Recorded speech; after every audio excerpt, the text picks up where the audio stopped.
All right, everyone, welcome back to Sarah J. Awesome. So last week I put out part 1 of me getting a flat tire in my Tesla. This is part 2, simply because that video was so long. Part 2, this is just a summary of everything, the timeline of what happened, all the things that I learned, the cost, the warranty information, why your tires are special, why you can't use Fix-A-Flat, etc. So please enjoy and let me know if you have any questions.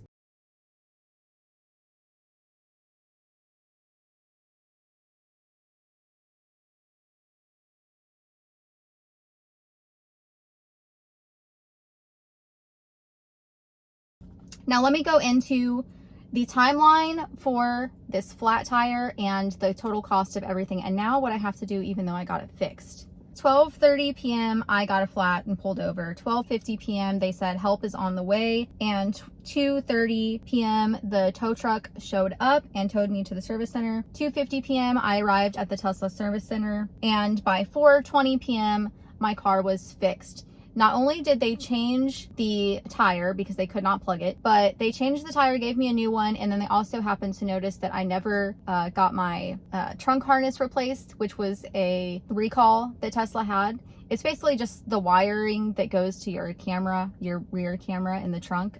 It can be faulty, so eventually you just can't see out of your backup camera, basically. So they changed that for free while I was there. It only took them like 20 minutes or something. Flat tire at 12:30 p.m. and I was back on the road by about 4:30 p.m. So it took about 4 hours to be back on the road again after I got that flat. The total cost.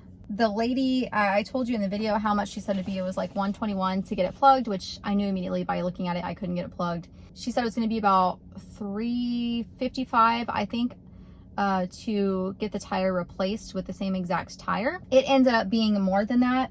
It ended up being $378.09 to get my tire replaced.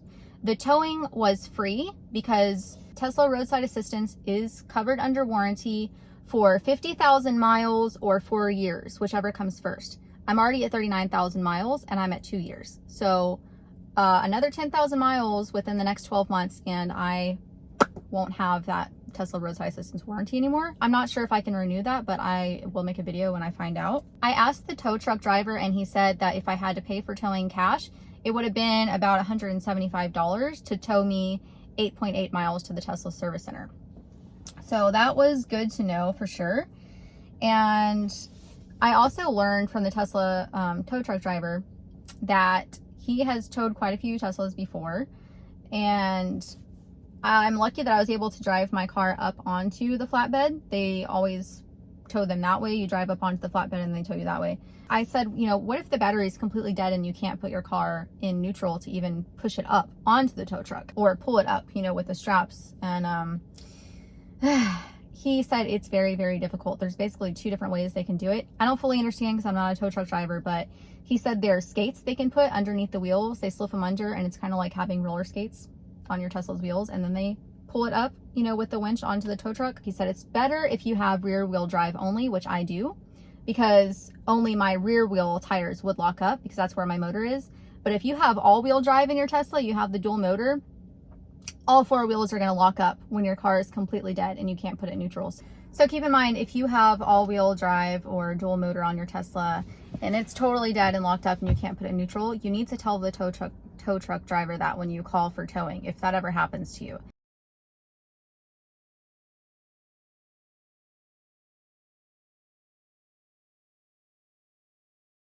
It's going to be complicated for you. So be aware of that and definitely try not to let your Tesla die, you know, 100% ever. Just pull over before it gets to 0. Okay, this is going to be a funky video because my phone keeps overheating in the sun on my dash because I can't have my AC turned up all the way because the audio will be distorted. Fun times, fun times. The tow truck driver actually told me of a Tesla owner that their battery went dead right across the other side of the freeway from the same supercharger / service center that he took me to. They had to sleep in their car because they sent at least 3 tow trucks that could not tow the car because it was locked up, and he got robbed while he was sitting there. Absolutely freaking horrible. If you follow me and I'm talking about your story, I am so sorry that this happened to you, and that is freaking horrible, and I hope that you got everything sorted and are okay and got all of your stuff replaced. That I can't even. I thought my day was bad. That's freaking horrible. Anyway, definitely good stuff to know. And other stuff that I learned about the tire. So the stock Tesla tires are made by Michelin for Tesla specifically. The reason being, they do have a 1-inch foam liner inside. It is actually inside the tire, but also made into the rubber of the tire. And there is a self-sealing adhesive between that 1-inch foam layer and the tire rubber. And so what happens is, because these cars are much, much heavier because of the battery, these are for a lot more weight basically and a lot more torque on those tires. So that self-sealing adhesive that's between the foam and the actual tread or rubber of your tire will help retain the structure of the tire if you get a small puncture in it. Now, if you get a huge one, you're totally screwed. And if you're going fast on the freeway, you're more likely to have a blowout. Luckily, I didn't have one. And I think maybe that might be the only reason I didn't have a blowout doing 70 miles an hour with that weird puncture, is probably because of that self-sealing adhesive. That's probably the only thing that kept me going and kept my tire whole. That's not the case for everyone. Someone told me yesterday on Twitter, he sent me a picture, his wife had a blowout on the freeway in their Tesla. And I was actually able to see the foam inside and everything. It was just totally destroyed. So anyway, that is why Tesla tires are special. I've had people tell me, what about Fix-A-Flat? I have used Fix-A-Flat before in a previous car, but I spoke to them. It's not good to use Fix-A-Flat with these tires for 2 reasons. One, I honestly don't remember why, but it did have something to do with the structure and the foam inside and stuff.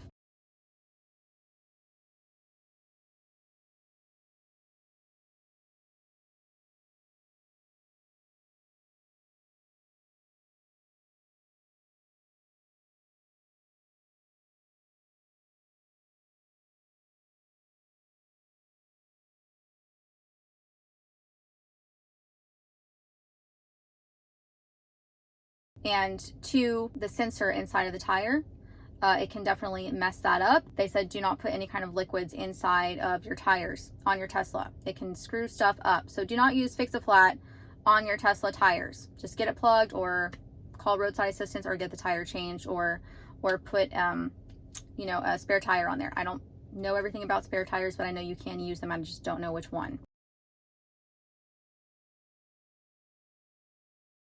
This tire that I paid for, it's the exact same one that came with my car. It's a stock tire, Michelin all-weather 18-inch. It was $378.09 for Tesla to replace that. I called my local discount tire and I actually got lucky. I spoke to like a Tesla expert there, which is crazy. And he said he floats around to all the discount tires around Houston because he has worked with Teslas the most. So I was really impressed with that. I got his full name and everything. In case I need to use him, which I will soon, because since I only got one tire replaced, all my other ones still have 40,000 miles on them. So I noticed immediately that my car was pulling to the right after I got my tire replaced. They didn't balance them and they didn't put all the air pressures exactly the same before I left. Now they did work me in as an emergency and I was like, just get me back on the road as fast as possible. But now I still have to deal with that. I'm going to have to get my tires balanced. And I need another new back tire to match. Otherwise, I have a brand new tire with new tread on this side, and all my other ones are 40,000 miles. It's not good for anything. It's not good for range, not safe, not good for the car, all that stuff.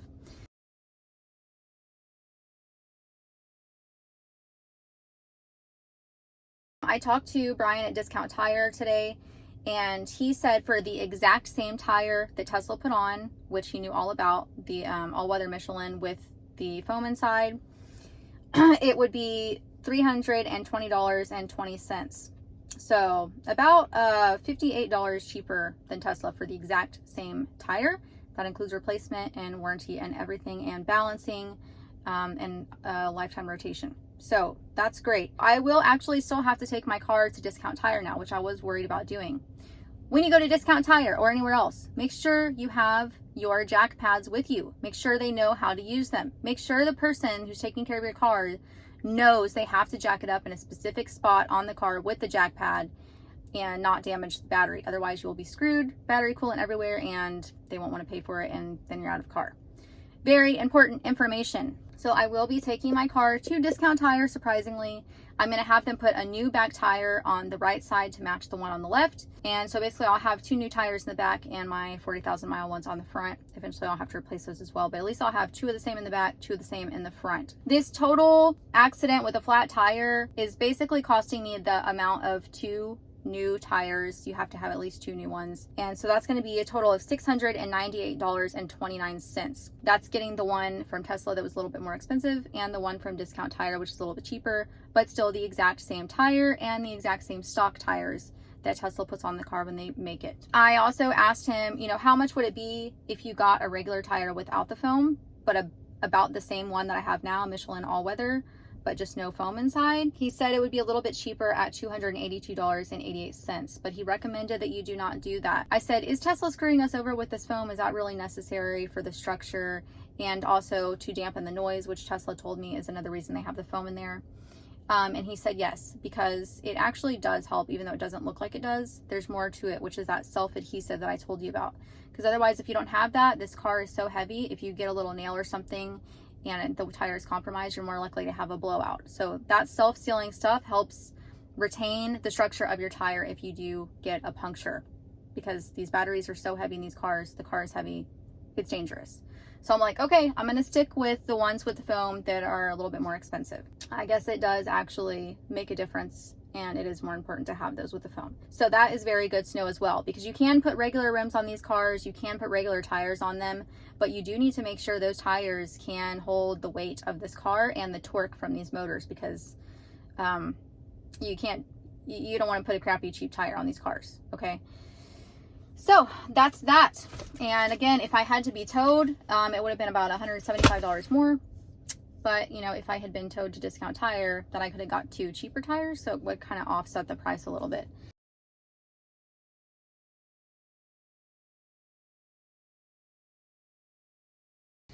Anyway, that's all I got for you. A lot of very, very useful information. There's going to be more coming. I am going to take my car to Discount Tire, and I am going to make sure I take the jack pads, even though he said that he's fully aware of that and they have some, but I'm going to take them anyway. I will make sure I never leave my jack pads at home again. Because I didn't have them with me when this happened. So even if someone came by with a spare and a jack, I couldn't use it because I didn't have my jack pads. Very, very important. So I hope that y'all learned a lot from this video. I know it's very, very long, but this is going to happen inevitably if you don't change your tires regularly. And it could still happen even with brand new tires. You could get a flat or a blowout.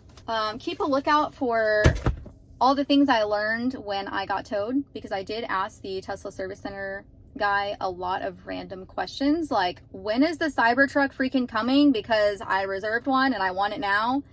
And, you know, how is it with the tires? Can Texas actually sell Teslas in Texas? Do they have to drive it out of the state for you to buy it if you're a Texan and you buy one from Texas? I don't know, how does that work? Because we have the new Austin factory. How do you know if your car is coming from Fremont, California or from Austin, Texas? He told me how to figure it out. He told me he wasn't supposed to show me, but he showed me the computer and showed me how to figure it out. So lots of really cool things coming in that video. Look out for that. It's going to be things that I learned basically when my car got towed. So please let me know if you have any questions. I will be happy to answer them the best that I can. And for now, that is all I have for you.